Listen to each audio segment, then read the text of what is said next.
तो दोस्तों मुझे अभी अचानक मैं यहाँ से देहरादून जाना पड़ रहा है। सबसे बुरा मुझे ये लग रहा है कि माँ को पता ही नहीं कि मैं देहरादून जा रहा हूँ। भाई साहब भयंकर आग जल रखी है भाई, आधे से ज्यादा जंगल जल के तबाह हो रखा है।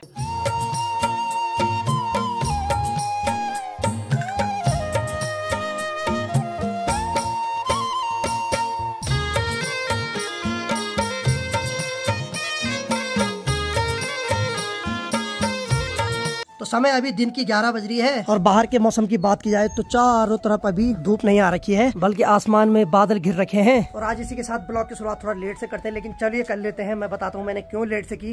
तो हेलो दोस्तों, क्या हाल चाल है? मैं बिल्कुल मस्त हूँ, उम्मीद है आप लोग भी जहाँ होंगे स्वस्थ होंगे, मस्त होंगे, परिवार के साथ व्यस्त होंगे। मेरा नाम है रविंद्र बाहुगुणा और स्वागत करता हूँ आपका देवभूमि उत्तराखंड के इस खूबसूरत से गाँव धौंतरी गांव से। तो दोस्तों मुझे अभी अचानक मैं यहाँ से देहरादून जाना पड़ रहा है। समय अभी लगभग 11:15 बज चुके हैं। तो अब लगा लो मैं थोड़ा तैयार होता हूँ, फिर निकलता हूँ यहाँ से, फिर आगे की शुरुआत तब करता हूँ ब्लॉग की। बहुत जरूरी है, मैं आपको रास्ते में बताऊंगा। और बाकी यहाँ की बात की जाए तो मधुल और बिंदु मस्त करके दोनों आराम कर रहे हैं और दादी यहाँ पर खाना खा रही है। और दादी ठीक है, बढ़िया, चल मैं तैयार होता हूँ, ठीक है।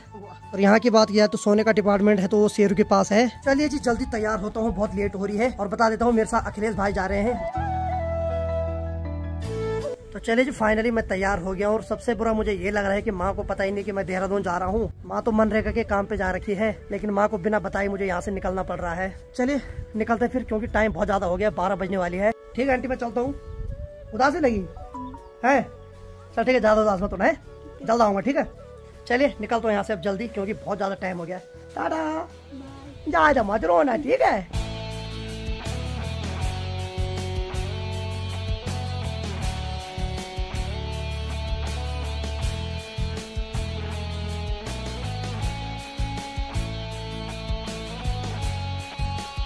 बाबा हाँ रुपये की रुपया मेरे पास रहुआ। अच्छा अच्छा अच्छा, ठीक ठीक है,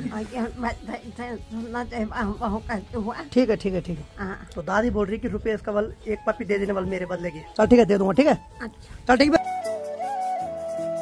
चलिए जी, बे टाइम और इमरजेंसी में प्लान बना जाने का, नहीं तो कौन जाता इतना दूर, वो भी देहरादून भाई साहब।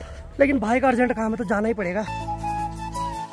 और सबसे ज्यादा शौक तो माँ जी हो जाएगी, ये ऐसे कैसे गया हो, लेकिन क्या कर सकते हैं, इमरजेंसी में भाई का फोन आया, इस वजह से जाना पड़ा। जब जब गांव से शहर जाने की बारी आती है तो भाई साहब मन में उदासी तो होती है, क्योंकि इस खूबसूरत से गांव को बहुत मिस करेंगे। चाहे 1-2 दिन के लिए जा रहे हैं, लेकिन 1-2 दिन भी अगर गांव को न देखो ना तो मन अजीब सा हो जाता है। सफर शुरू करने से पहले जय माँ दुर्गा, मेरी यात्रा मंगलमय हो। अब गाड़ी का इंतजार कर रहा हूँ, कोई गाड़ी मिले तो यहाँ से 15 किलोमीटर दूर लमगांव जाऊंगा, फिर वहाँ अखिल भाई मेरे इंतजार कर रहे हैं। आप लोग देखते हैं वीडियो, यही मेरे लिए बहुत गर्व की बात है, ठीक है। हमारे क्षेत्र से नहीं, हमारे लिए भी भाई साहब, आप लोग देख रहे तभी जाके आगे बढ़ने। चलो और सब ठीक घर में?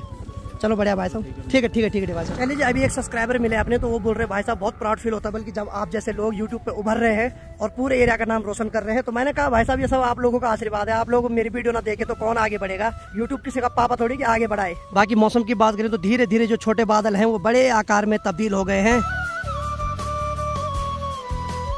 आजकल तो गाड़ी नहीं मिल रही यार, मैं मूंगफली चल रहा हूँ यहाँ पे, क्या करे फिर, पहाड़ है साहब, गाड़ी का कोई भरोसा नहीं। लेकिन हाँ, आप लेट हो जाएंगे इसकी 100% गारंटी है। और अनीता ने मुझे बोला था भैया खाना खा के जाओ, मैंने सोचा मैं लेट हो रही, इतने में तो खाना खा के और पचा के भी आ जाता मैं। 1 घंटा हो गया भाई साहब, तब से गाड़ी नहीं आई।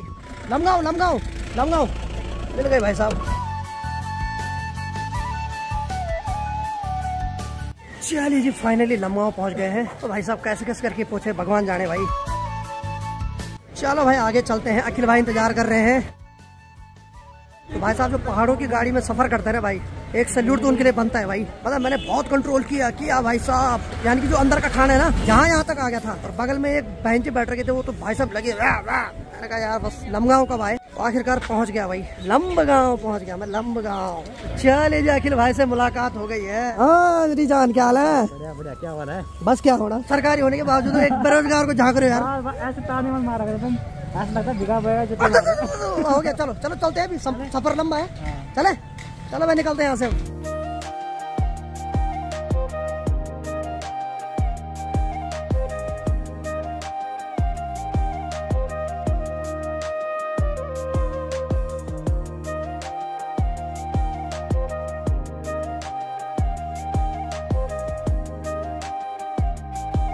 फाइनली हम डोबरा चाटी ब्रिज के सामने पहुंच गए हैं और ये भारत का सबसे लंबा ब्रिज है। इसकी जो लंबाई है 725 मीटर है और इसके नीचे है टिहरी झील, जिसमें कि बहुत सारे गांव डूब रखे हैं। और बाकी इस ब्रिज के ऊपर रोकने नहीं देते हैं। जैसे वहाँ कोई रुकता है तो यहाँ से सायरन बज जाता है, क्योंकि उसके ऊपर खड़ा रहना बैन है। सामने देखिए झील में बोटिंग चल रही है और सैलानी दूर दूर से यहाँ बोटिंग और इस पुल को देखने आते हैं।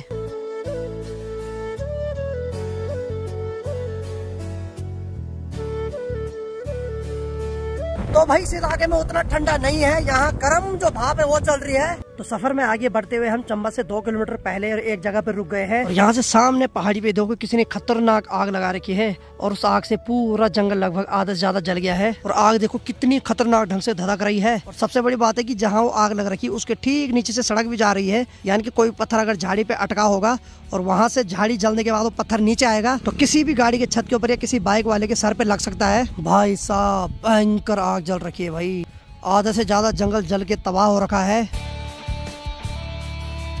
तो ये है चंबा मार्केट। तो चलिए फाइनली हम चंबा मार्केट में पहुंच गए हैं।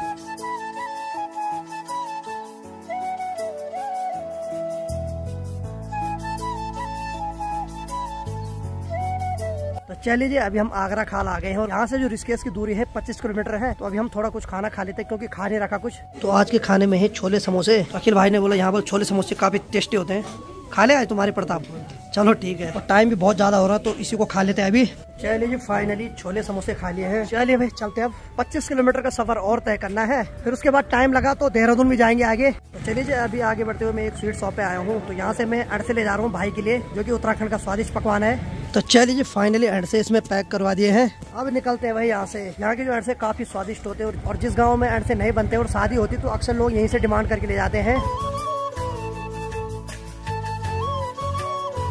आगे बढ़ते बढ़ते ठीक उस पहाड़ी पर देखिए ये है माँ कुंजापुरी देवी का मंदिर, जो कि काफी खूबसूरत और काफी भव्य मंदिर है और बहुत ऊंचाई पर स्थित है। तो भविष्य में जब माँ का बुलावा होगा तो एक बार जरूर जाऊंगा वहाँ, क्योंकि वहाँ भी लोग दूर दूर से दर्शन करने के लिए आते हैं। भाई यही है कि बिना बुलावे के आप कहीं नहीं जा सकते हो। भाई जिस दिन माँ का बुलावा होगा मैं जरूर जाऊंगा। तो फाइनली हम नरेंद्र नगर पहुँच गए हैं। ये किसी जमाने नरेंद्र साहब महाराज का गढ़ हुआ करता था।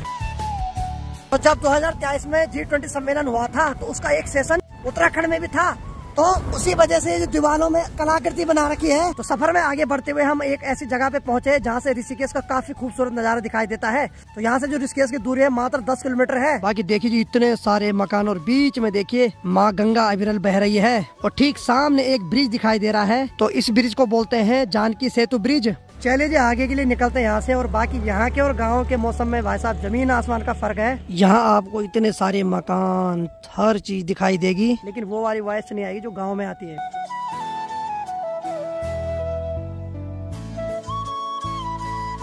अभी हम अखिल भाई के छोटे भाई के रूम पे जा रहे हैं। भाई साहब अब तो मोबाइल का फ्लैश ऑन करना पड़ेगा, तब जाके इस गली का पता चलेगा। ओ भाई साहब, और यहाँ आते ही यार क्या हाल है यार, लाइट खोलो यार अंधेरे में। यार हद है यार, अंधेरे में तो सांप रहते हैं। तुम इंसान, अरे वाह, ये है ना असली चमक। और क्या हाल है, सब बढ़िया? क्या खेल रहा, पबजी? ठीक है ठीक है ठीक है, सही है सही है, आराम एंजॉय करो यार। तो चलिए जी समय 6:30 बज रही है और बाकी अभी मैं और अखिल और 3-4 भाई और हैं, जिनके साथ हम एक कैफे में जा रहे हैं। यानी कि एक भाई है, उसका आज बर्थडे है तो उसका बर्थडे मनाना है। तो वो भाई जो है वो अखिल के गाँव का है। क्यों भाई, वो मेरा सब्सक्राइबर है और मेरे को भी जानता है। तो उसने बोला भैया आप भी चलोगे? बल हम तो मना कर रहे थे, मैंने कहा चलो फिर। बाकी चले थोड़ा उसका बर्थडे मना देते हैं। तो बाकी भाई ने मैड कैफे बुक करवा रखा है, यहाँ पूरा कैफे बुक करा दे यार। हैप्पी बर्थडे यार बोला, एक बार फिर से हैप्पी बर्थडे ऑन कैमरा। अरे कितने साल का हुआ बोला? 24। अरे वाह, मैं लौंडा है, हमारी तरह बूढ़ा तो नहीं हुआ। चलो ठीक है ठीक है ठीक है, बोला ने पूरा कैफे बुक करवा दे भाई यहाँ। तो चलिए जी अंदर चलते हैं। तो चलिए वे फाइनली जो सेलिब्रेशन है वो यहाँ पे मनाया जाएगा। देखिए जी छोटे भाई ने भाई साहब पूरा कैफे बुक करवा रखा है और फिर लिस्ट दे रहा है कि क्या खाओगे। मैंने कहा यार हम तो ठेले पे खाने वाले हैं, तो आज आप कैफे में ला रहा है हमें, तो थोड़ा हड़ा तो जाएंगे भाई। फिर से हैप्पी बर्थडे यार बोला। धन्यवाद। अब देखते हैं जश्न कैसे मनाते हैं, जरा पटाखे बम न फूट गई। इतना तो शादी में भी नहीं करते बोला मैं। तो फाइनली अपना भाई हो गया तैयार केक कटिंग के लिए। Happy birthday to you, happy birthday to you.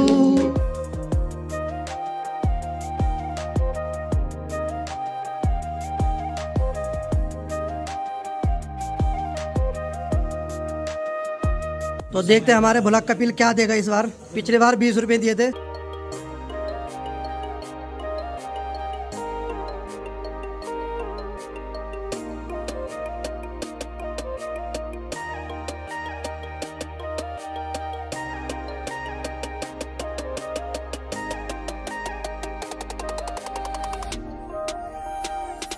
तो चलिए बर्थडे तो मना दिया, बाकी अब सबके लिए नूडल्स आ गए।